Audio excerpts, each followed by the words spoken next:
Bismillah, Assalamualaikum warahmatullahi wabarakatuh. Alhamdulillah, pada pertemuan ini kita akan melanjutkan materi lanjutan dari pertemuan sebelumnya. Pada pertemuan sebelumnya kita sudah bahas bagaimana cara kita membuat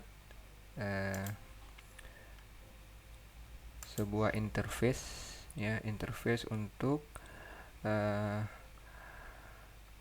merancang sebuah form inputan seperti ini. Ada program studi, jenis kelamin, kegemaran, nama lengkap, tanggal lahir, dan tempat lahir ya. Kemudian ketika kita pilih tombol simpan, maka nanti datanya akan ditampilkan ke layar ya, dalam bentuk tampilan pop up ya.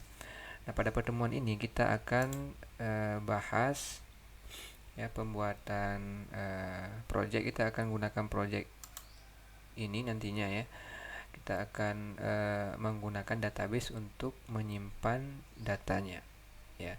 Nah, jadi untuk project ini kita tinggalkan sebentar. Kita akan bahas dulu ya bagian awalnya itu untuk melakukan koneksi ke database MySQL. Kemudian kita akan membaca data ya bersumber dari database. Jadi nanti kita akan siapkan sebuah database untuk menyimpan data ini ya, program studi, jenis kelamin, kegemaran ya, nama lengkap, tempat dan tanggal lahir. Kita akan siapkan databasenya.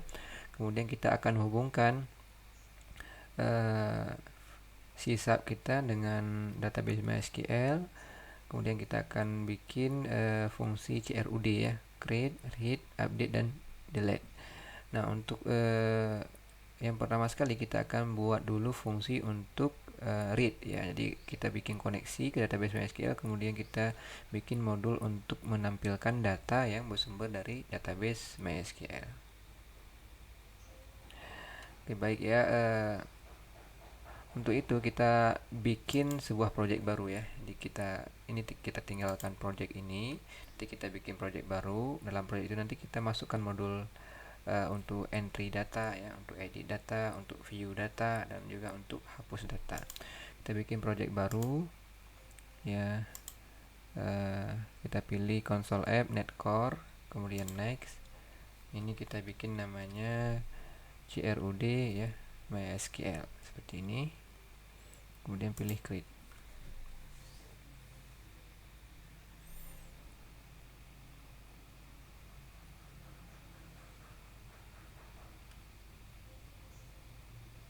Ya, seperti ini ya.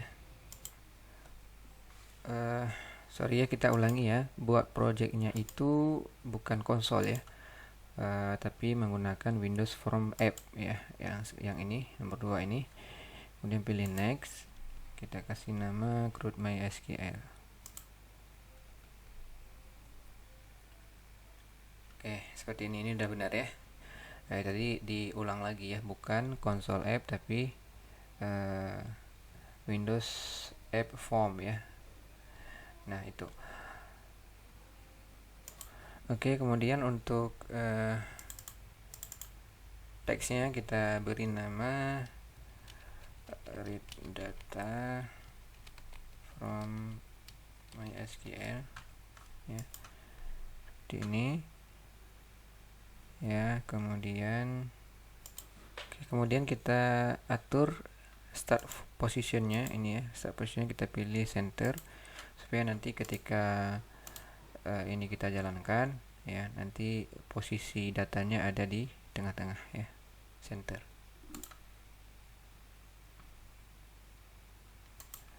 Oke, kemudian kita perlu toolbox data grid view ini ya.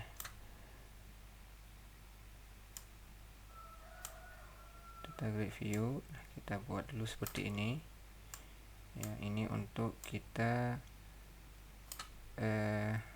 tampilkan ya data dari database, kita tampilkan dalam bentuk data grid view seperti ini ya. Oke, kemudian kita perlu membuat sebuah kelas untuk kita bikin koneksi ke database MySQL. Caranya klik kanan di projectnya sebelah sini, klik kanan, kemudian add, pilih kelas ya. seperti ini. Kemudian kita kasih nama kelasnya koneksi.js ya, seperti ini. Sudah. Oke, selanjutnya kita tambahkan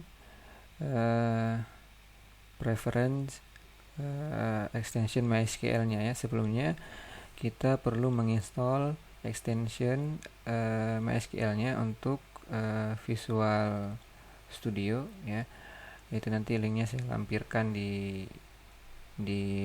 postingannya ya. Saya lampirkan di postingan, silahkan diinstal terlebih dahulu. Kalau sudah diinstal, nanti baru dipilih klik kanan, pilih add, kemudian pilih preference. Tadi kan sebelumnya kita sudah bikin kelas ya.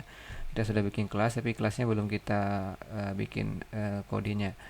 Ya, selanjutnya sebelum kita bikin kode koneksi ke MySQL, kita perlu menambahkan reference terlebih dahulu, reference dari MySQL-nya ya. Kita pilih di extension, di menu extension, kemudian pilih MySQL data ya, MySQL data. Nah, ini ya, MySQL data. Nah, sebelum memilih ini nanti terlebih dahulu diinstal dulu ya. Install dulu extension MySQL-nya supaya pilihannya muncul di sini ya. Kalau sudah pilih oke ya. Udah seperti itu. Tadi kita ulangi ya di penambahan preference ya. Ini harus di checklist ya, di bagian extension MySQL-nya harus di checklist seperti ini ya. Tadi nggak terchecklist ya, jadi nggak mau dia checklist, baru kemudian pilih oke. Kemudian di sini sebelum namespace ini kita tambahkan atau kita load modul MySQL-nya ya, seperti ini, MySQL data, MySQL data SQL client ya, dua ini. Oke, selanjutnya di sini kita bikin di dalam kelas koneksi. Pertama kita bikin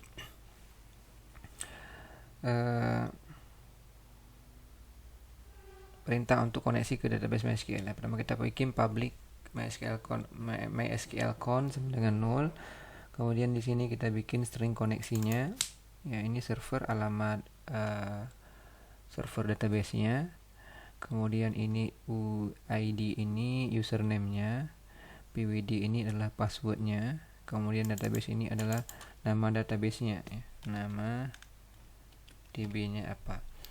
Nah, jadi ini kita isi sesuai dengan nama database yang nanti kita siapkan dulu ya. Oke, seperti ini. Kemudian di bawahnya kita bikin method untuk melakukan koneksi database MySQL. Di sini kita bikin dengan nama metodenya buka koneksi ya. Nah, ini kenapa kita bikin public, karena kan nanti akan kita pakai di luar kelas ini, makanya kita bikin public ya, supaya bisa diakses dari luar kelasnya ya. Kemudian di sini kita bikin perintah koneksinya new MySQL connection ya, str koneksi. Ini dia akan baca dari isian string koneksi tadi yang berupa servernya, username, password, dan nama database-nya. Kemudian di sini kita pakai exception error-nya dengan menggunakan try catch ya. Di sini di dalam blok try kita akan melakukan pengecekan ya, if constate sama dengan system data connection close ya. Ini perintah untuk mengecek apakah koneksinya itu berhasil atau tidak ya. Kalau misalnya koneksinya open ya, maka nanti akan tampil ke layar ya, bahwa berhasil terkoneksi ke database. Ini kita pakai message box ya, seperti pada project sebelumnya. Kemudian kalau misalnya pengujian koneksi ke database MySQL-nya gagal, maka dia akan masuk ke bagian catch-nya.